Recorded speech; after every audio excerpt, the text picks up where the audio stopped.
तव कथामृतं तप्तजीवनं कविभिरीडितं कल्मषापहं श्रवणमङ्गलं श्रीमदाततं भुवि गृह्णन्ति ये भूरिदा जना।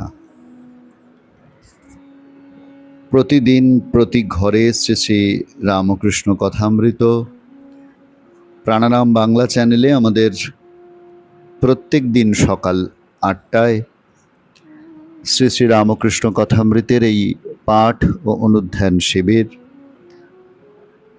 শ্রী শ্রী রামকৃষ্ণ কথামৃত একটি কালজয়ী গ্রন্থ। শ্রী শ্রী রামকৃষ্ণ কথামৃত শ্রীরামকৃষ্ণের বাণী শরীর। শ্রীরামকৃষ্ণ যেমন যেমন বলেছেন অ্যাজ ইট ইজ, মাস্টারমশাই সেগুলিকে নোট করে রাখতেন সংক্ষেপে, পরে সেগুলিকে পুস্তকের আকারে তিনি প্রকাশ করেছেন এবং এরই মধ্যে দিয়ে ঠাকুরের অমৃত কথা আমরা আজও শুনতে পাচ্ছি।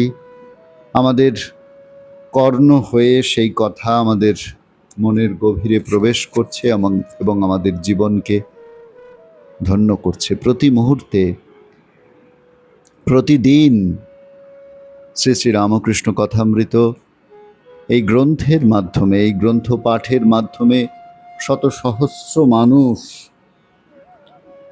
তারা উদ্বুদ্ধ হচ্ছেন, তারা আধ্যাত্মিক চেতনার পথে এগিয়ে চলেছেন।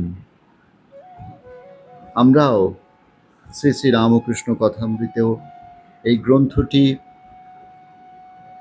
প্রাণারাম বাংলা চ্যানেলের মাধ্যমে পাঠের উদ্যোগ গ্রহণ করেছি এবং প্রতিদিন সকাল ৮টায়, একেবারে সাত সকালে বলা চলে, আমাদের শ্রী শ্রী রামকৃষ্ণ কথামৃতের এই অনুধ্যান শিবির। আমরা প্রত্যেক দিন কিছুটা করে অংশ পাঠ এবং নিজেদের মতন করে সেই অংশটিকে বোঝবার চেষ্টা করি। প্রত্যেক শ্রোতার, প্রত্যেক পাঠকের, প্রত্যেক ভক্তের, প্রত্যেক মানুষের তার নিজের মতন করে শ্রী শ্রী রামকৃষ্ণ কথামৃতকে গ্রহণ করবার অধিকার আছে, প্রয়োজন আছে। সেই প্রয়োজনটিকে উপলব্ধি করাই আমাদের উদ্দেশ্য। প্রত্যেক দিনের আমাদের এই পাঠে দেখতে দেখতে আজকে আমরা ১০৮তম পর্বে এসে উপস্থিত হয়েছি। আমরা রয়েছি ১৮৮২ খ্রিস্টাব্দের শেষের দিকে, ১৪ই ডিসেম্বর। এই খণ্ডের নাম শ্রীযুক্ত বিজয় কৃষ্ণ গোস্বামী ও অন্যান্য ভক্তের প্রতি শ্রীরামকৃষ্ণের উপদেশ, তার ৯ম পরিচ্ছেদে আমরা রয়েছি। দক্ষিণেশ্বরে মারোয়ারি ভক্তগণ সঙ্গে শ্রীরামকৃষ্ণ। বৈকাল হইয়াছে, মাস্টার ও দু একটি ভক্ত বসিয়া আছেন। কতগুলি মারোয়ারি ভক্ত আসিয়া প্রণাম করিলেন। তাহারা কলিকাতায় ব্যবসা করেন। তাহারা ঠাকুরকে বলিতেছেন, আপনি আমাদের কিছু উপদেশ করুন। ঠাকুর হাসিতেছেন। শ্রীরামকৃষ্ণ মারোয়ারি ভক্তদের প্রতি, দেখো, আমি আর আমার এ দুটি অজ্ঞান। হে ঈশ্বর, তুমি কর্তা আর তোমার এই সব, এর নাম জ্ঞান। আর আমার কেমন করে বলবে? বাগানের সরকার বলে আমার বাগান, কিন্তু যদি কোনো দোষ করে তখন মনিব তাড়িয়ে দেয়, তখন এমন সাহস হয় না যে নিজের আমের সিন্দুকটা বাগান থেকে বের করে আনে। কাম ক্রোধ আদি যাবার নয়, ঈশ্বরের দিকে মোড় ফিরিয়ে দাও। কামনা লোভ করতে হয় তো ঈশ্বরকে পাবার বা কামনা লোভ করো। বিচার করে তাদের তাড়িয়ে দাও। হাতি পরের কলা গাছ খেতে গেলে মাহুত অঙ্কুশ মারে। তোমরা তো ব্যবসা করো, ক্রমে ক্রমে উন্নতি করতে হয় জানো। কেউ আগে রেড়ির কল করে, আবার বেশি টাকা হলে কাপড়ের দোকান করে। তেমনি ঈশ্বরের পথে এগিয়ে যেতে হয়। হলেও মাঝে মাঝে দিন কতক নির্জনে থেকে বেশি করে তাকে ডাকলে। তবে কি জানো, সময় না হলে কিছু হয় না। কারু কারু ভোগকর্ম অনেক বাকি থাকে, তাই জন্য দেরিতে হয়। ফোড়া কাঁচা অবস্থায় অস্ত্র করলে হিতে বিপরীত হয়। পেকে মুখ হলে তবে ডাক্তার অস্ত্র করে। ছেলে বলেছিল, মা এখন আমি ঘুমোই, আমার বাহ্যে পেলে তখন তুমি তুলো। মা বললে, বাবা বাহ্যেতেই তোমায় তুলবে, আমায় তুলতে হবে না।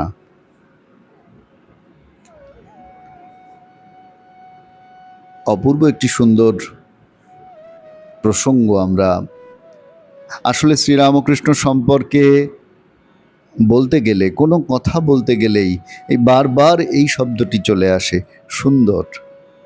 আপনাদের নিশ্চয়ই স্মরণে আছে, আমরা শ্রী শ্রী রামকৃষ্ণ কথামৃতের একেবারে শুরুর দিকে যখন ছিলাম তখন আমরা দেখেছি যে মাস্টারমশাই যখন প্রথম এখানে এসে উপস্থিত হলেন এই দক্ষিণেশ্বরে, তখন ঠাকুরকে দেখে তার মুখ থেকেও এই কথাটি বারবার এসেছিল, কি সুন্দর মানুষ, কি সুন্দর স্থান। সত্যিই বোধহয় শ্রীরামকৃষ্ণ সম্পর্কে এই একটি বিশেষণেই বারংবার বলতে ইচ্ছে করে, কি সুন্দর মানুষ, কি সুন্দর স্থান। সেরকম আজকের এই প্রসঙ্গটিও যেন বারবার আমাদের বলতে ইচ্ছা করে যে কি সুন্দর এই প্রসঙ্গ। শ্রীরামকৃষ্ণ মারোয়ারি ভক্তদের সামনে বলছেন যে দেখো, তারা উপদেশ যখন চাইছেন তখন দেখুন লক্ষ্য করে ঠাকুর আনন্দের মধ্যে দিয়ে, হাসির মধ্যে দিয়ে এই আধ্যাত্মিকতা, ঈশ্বরের প্রতি ভক্তি, ঈশ্বরকে পাওয়া দিকে মনকে অগ্রসর করা, এটি শ্রীরামকৃষ্ণের কাছে, শ্রীরামকৃষ্ণ ভাবনায় কোনো শুষ্ক বিষয় নয়, কোনো কোনো রূঢ় বিষয় নয়, কোনো গম্ভীর বিষয় নয়, বরং তা যেন একটি আনন্দের বিষয়। তাই আমরা দেখছি সর্বদাই শ্রীরামকৃষ্ণ যেন আনন্দে রয়েছেন, এবং সেই আনন্দ তার মধ্যে থেকে সর্বত্র, তার আশেপাশে যারা আসছেন সর্বত্র সেই আনন্দ যেন বারংবার বিচ্ছুরিত হচ্ছে। আজকে মারোয়ারি ভক্তরা এসেছেন, তারা যখন তার কাছে ঈশ্বর সম্পর্কে উপদেশ চাইলেন তখন ঠাকুর কি বলছেন, বলছেন আমি আর আমার এইটি অজ্ঞান। এই কথাই তো তিনি বারবার বলেন, বারবার এই কথা সকলের সামনে বলতে থাকেন যে আমি মলে ঘুচিবে জঞ্জাল, নিজের মধ্যেকার আমিকে, অহং ভাবকে দূর করা। এই কথাটি ঠাকুর বারবার বলছেন যে এই আমিত্বকে বারবার দূর করার কথা। কাকে নিয়ে অহংকার? বাগানের সরকার বলছেন, তিনি একটা অপূর্ব উপমা দিয়ে বোঝাচ্ছেন যে আমার বাগান, দোষ করলে যখন তাড়িয়ে দেয় তখন ওই সিন্দুকটা পর্যন্ত বাগান থেকে বের করার ক্ষমতা নেই, অথচ এতদিন এই বাগান নিয়েই আমার আমার বলে গেছেন। ঠিক আমাদেরও ঠিক তাই, আমরা যে সংসারকে আমার বলে বোধ করছি এবং তাকে আরও আঁকড়ে ধরার চেষ্টা করছি, তাকে আরও বেশি নিজের বলে দাবি করছি, এবং আমি কি কি করেছি তার একটা বিরাট বড় লিস্ট তৈরি করছি সারা জীবন ধরে, এবং সমস্ত কিছুর কর্তারূপে নিজেকে চিন্তা করার চেষ্টা করছি, নিজেকে প্রতিষ্ঠা করবার চেষ্টা করছি।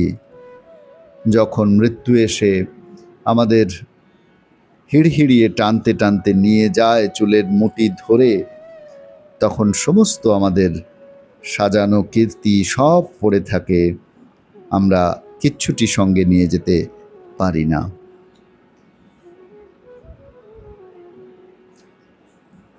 কেমন করে আমরা নিজেদের মনকে সেই জায়গায় নিয়ে যাব? অপূর্ব একটি উপায় শ্রীরামকৃষ্ণ বলছেন, একেবারে ইউনিক উপায়। আজকের পরিভাষায় বলতে হয়, এই উপায় শ্রীরামকৃষ্ণের কাছেই বোধহয় একমাত্র জগৎ লাভ করেছে। কারণ ত্যাগের কথা আমরা বহুবার বহু শাস্ত্রে পেয়েছি, কিন্তু বোধহয় শ্রী শ্রী রামকৃষ্ণ কথামৃতই একমাত্র শাস্ত্র যেখানে এই ত্যাগকে কেমন করে আনন্দময় করে তুলতে হয় এবং এই ত্যাগে পৌঁছানোর উপায়টি ঠিক কী, সেটির সন্ধান আমরা এত সোজা করে, এত সুন্দর করে পাচ্ছি। শ্রীরামকৃষ্ণ একটি শব্দবন্ধ ব্যবহার করছেন, বলছেন মোড় ফিরিয়ে দেওয়া।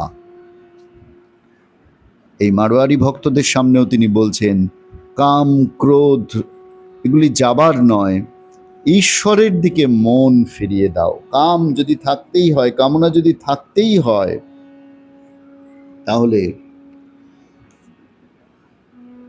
সেটিকে ঈশ্বরের দিকে চালিত করে দেওয়া। আমাদের শাস্ত্রে এরকম বলা হচ্ছে যে কাম বাণ প্রহারেণ মূর্ছিতানি পদে পদে জীবন্তি যুবচেতাংশি জ্যোতিনাং স্মিতামৃতৈ। কামনা কেমন না বলছেন, কাম বাণে আমরা সর্বদা প্রহারিত হচ্ছি। আবার সাধক কবি তুলসীদাস বলছেন, যাহা কাম তাহা রাম নেহি, যাহা রাম তাহা নেহি কাম, দোনো এক নাহি মিলে রবি রজনী এক ধাম। যেমন সূর্য রাত একসঙ্গে থাকতে পারে না, তেমনি কাম যেখানে সেখানে রাম নেই, যেখানে কামনা বাসনা রয়েছে সেখানে ভগবান থাকতে পারেন না। তাহলে উপায় কি? শ্রীরামকৃষ্ণ বলছেন, মোড় ঘুরিয়ে দাও। কাম ক্রোধ লোভ এগুলি যাওয়ার নয়। কাম ক্রোধশ্চ লোভশ্চ দেহে তিষ্ঠন্তি তস্করা, এগুলি যাওয়ার নয়। তাহলে উপায় কি? না, আমাদের মনুষ্যত্বকে জাগ্রত রাখা, বিবেকবোধকে জাগ্রত রাখা, আধ্যাত্মিক ভাবকে জাগ্রত করে এগুলি থেকে নিষ্কৃতি পাওয়া, এগুলিকে দূরে সরিয়ে দেওয়া। এই অপূর্ব একটি উপায় শ্রীরামকৃষ্ণ বলছেন। ঈশ্বরকে পাওয়ার জন্য সেই কামনা, লোভ, হ্যাঁ, আমার ঈশ্বরকে দর্শনের জন্য লোভ হয়, ঈশ্বরকে দেখার জন্য লোভ হয়, তার দর্শনের জন্য, তাকে পাওয়ার জন্য লোভ হয়। এমনিভাবে নিজের মনের ক্ষুদ্র বাসনাগুলিকে ঈশ্বরমুখী করে তোলা।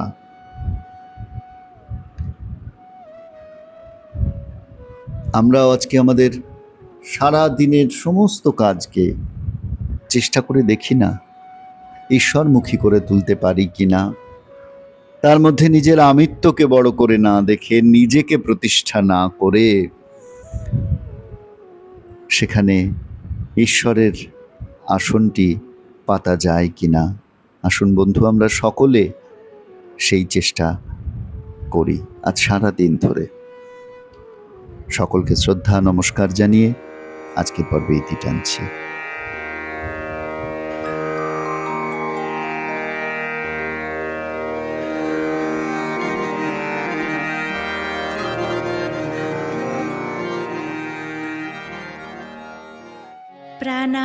প্রাণারাম প্রাণারাম প্রাণারাম প্রাণারাম প্রাণারাম প্রাণারাম।